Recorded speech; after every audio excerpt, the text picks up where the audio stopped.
पहली बात तो भारत धर्मनिरपेक्ष नहीं है। नेताओं ने हमको पढ़ा दिया और हमने उसको सुन लिया। धर्म के लिए अंग्रेजी में कोई शब्द ही नहीं है। रिलीजन धर्म नहीं होता। रिलीजन होता है पंथ, धर्म नहीं होता। अगर भारत धर्मनिरपेक्ष होता तो सुप्रीम कोर्ट के जजों की कुर्सियों पे नहीं लिखा रहता यतो धर्मस्ततो जय। सुप्रीम कोर्ट का ध्येय वाक्य है यतो धर्मस्ततो जय, और हाई कोर्ट का ध्येय वाक्य है सत्यम शिवम सुंदरम।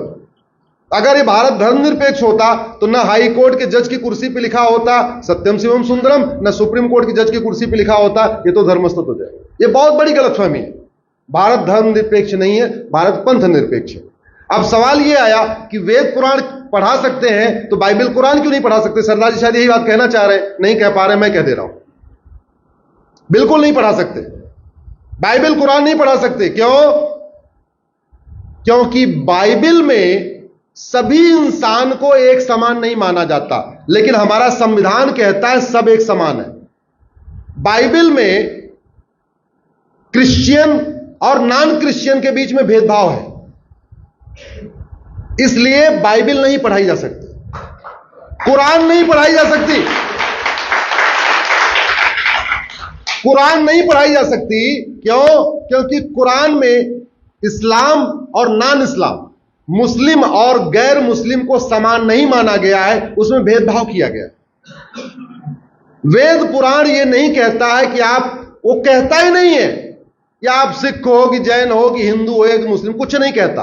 वो तो कहता है अष्टांग योग का पालन करो, यम नियम का पालन करो, स्वाध्यायी बनो, सदाचार करो, इस तरीके की बातें हैं। इसलिए वेद पुराण पढ़ाया जा सकता है। सनातन, आप इसको दो तरीके समझिए। दुनिया में 1100 रिलीजन है। अगर भारत के परिप्रेक्ष्य में देखें तो दो तरीके, भारत में दो तरीके के रिलीजन है। एक इंडियन ओरिजिन रिलीजन, एक फॉरेन रिलीजन। एक वो रिलीजन है, रिलीजन और धर्म में सरदार जी, अब आप, अरे सरदार जी सवाल पूछ लिया, जवाब नहीं सुन रहे हो। हाँ, आपने पूछा, सुन तो लो। भारत में दो तरीके के पंथ हैं, रिलीजन है, धर्म नहीं। धर्म तो पूरी दुनिया में एक ही है, सनातन धर्म। दो तरीके के पंथ हैं, एक इंडियन ओरिजिन के रिलीजन, एक foreign religion. Sikhism, Jainism, Buddhism Bharat में शुरू हुआ, इसको कहते हैं इंडियन रिलीजन। क्रिश्चियनिटी, इस्लाम, ये फॉरेन में हुआ, इसलिए इसको कहते हैं फॉरेन रिलीजन। और इंडियन रिलीजन और फॉरेन रिलीजन में अंतर क्या है समझिए। Indian religion, Jain, Buddhism, Sikhism और हिंदुज्म में महिलाओं को बहुत सम्मान दिया गया है, महिलाओं को पूजनीय रखा गया है।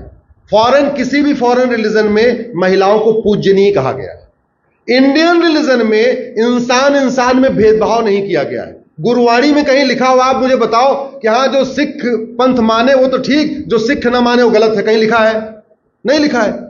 गुरु ग्रंथ साहिब में कहीं लिखा है क्या? नहीं लिखा है। उसमें लिखा हुआ है।